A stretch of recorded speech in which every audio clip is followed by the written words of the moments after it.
Okay, today we're going to do a lesson coming from section 3-4. It's the lesson lab. If you can put on your notes, lesson lab formulas with quadratic expressions. So if it's a quadratic expression, we can expect the highest exponent to be a 2. So please fill out the title of your notes as follows. Also, write down your essential question.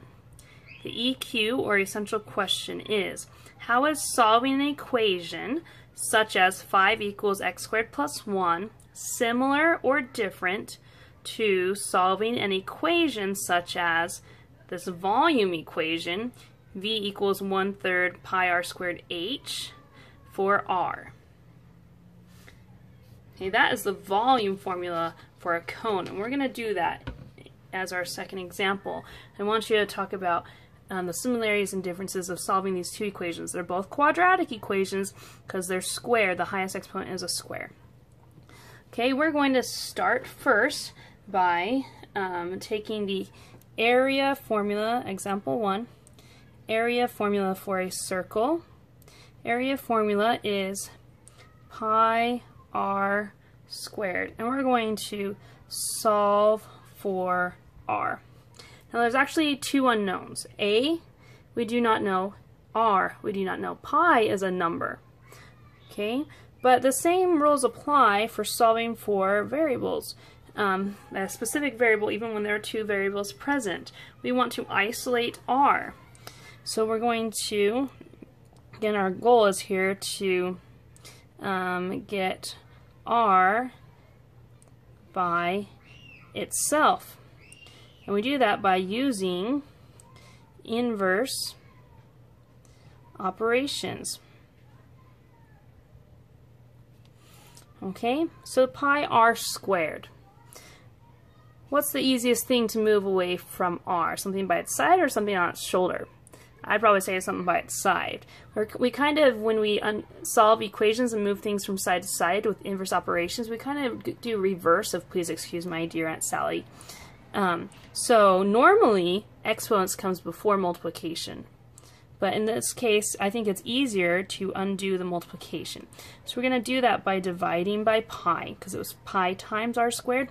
We divide by pi. Now I don't know what a divided by pi is, so I'm just going to write a divided by pi because we don't know what a is. It equals r squared. Now r squared is almost by itself. The r is. We just need to get rid of the square. What's the inverse of squaring? The inverse of squaring should be the square root. Everything has an inverse. Square rooting a square cancels out. Remember this, the square root, I'll just put this as a side note, the square root of x can be written in exponential form as x to the 1/2 power.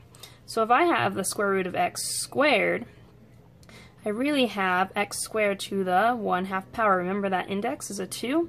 And remember, when we have power to power, we multiply x to the 2 over 2. 2 times 1/2 is 2 times 1, and 1 times 2, we get x to the first power. So essentially, the square root just cancels out the square, and all that's left is the variable.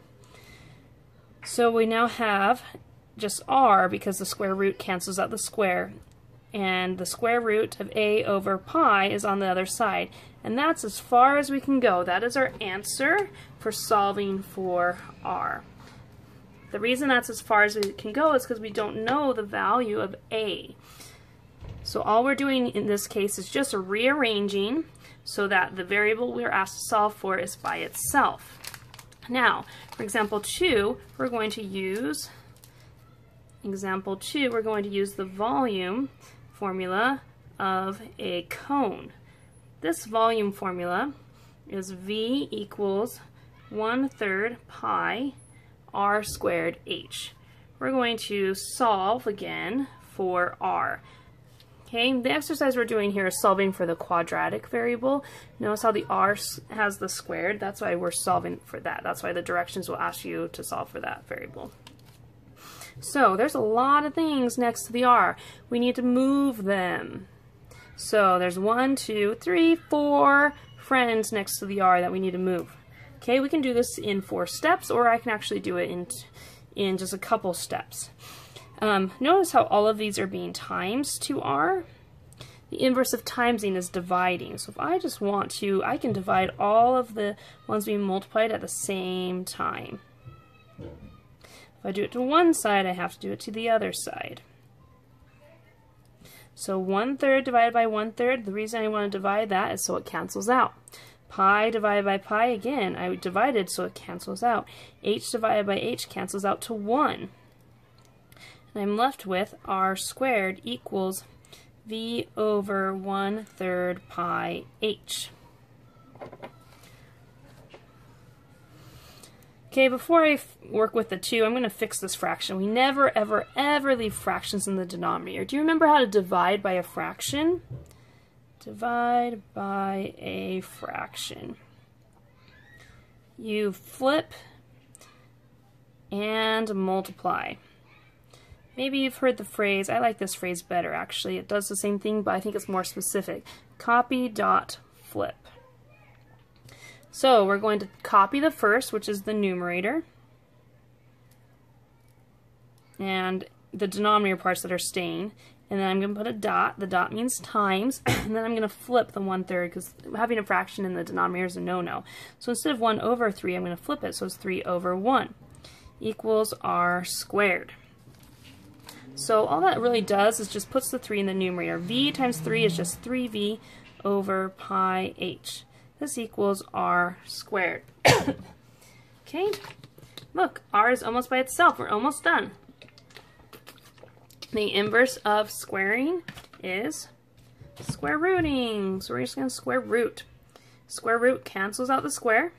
We're left with r equals the square root of 3v over pi h. Let's just make sure everything in the square root isn't able to pull out. What's the square root of 3? Does 3, if I break down 3 as a factor tree, I get 1 and 3 because it's prime, right? So I'm looking for things to pull out, but here nothing actually pulls out.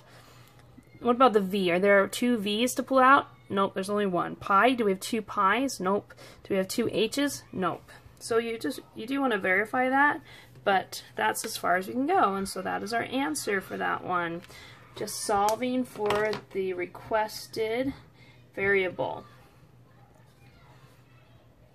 Okay, let's do one last one. Actually, I think I can fit this on the same page. So, example 3. What is this formula? ax squared plus bx equals, or excuse me, I was saying the quadratic formula. Ax squared plus b squared, a squared plus b squared equals c squared. Okay, I can finally talk again. I was stuck in my quadratic standard form mode. A squared plus b squared equals c squared. You know what that formula is called? That's the Pythagorean, oh, my handwriting's terrible, theorem. We are going to solve this theorem, for b. In this case, all of them are squared. So I'm just going to request you to solve for b.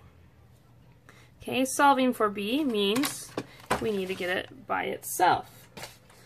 Let me move these so I can slide this up. There we go. So, things by b.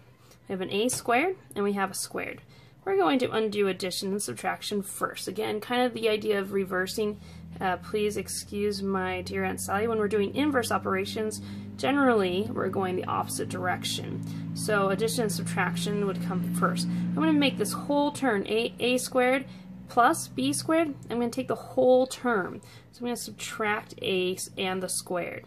If I do it to one side, I must do it to the other side. A squared minus a squared is just 0. Bring down the positive b squared. Always check that sign, it is positive. Equals c squared minus a squared. Because they have different bases, they are not like terms.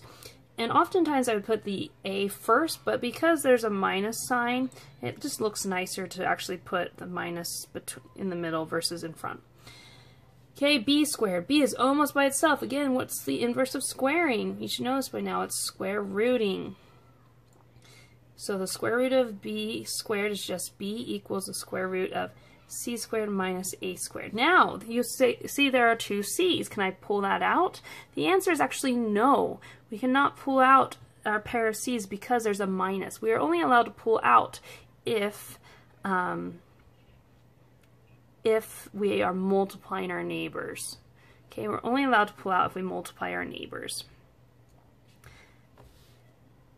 So, there is our answer. Even if we try to factor that, we would get c minus a and c plus a. See how they don't match? So we can't pull them out. So there's our answer. Okay?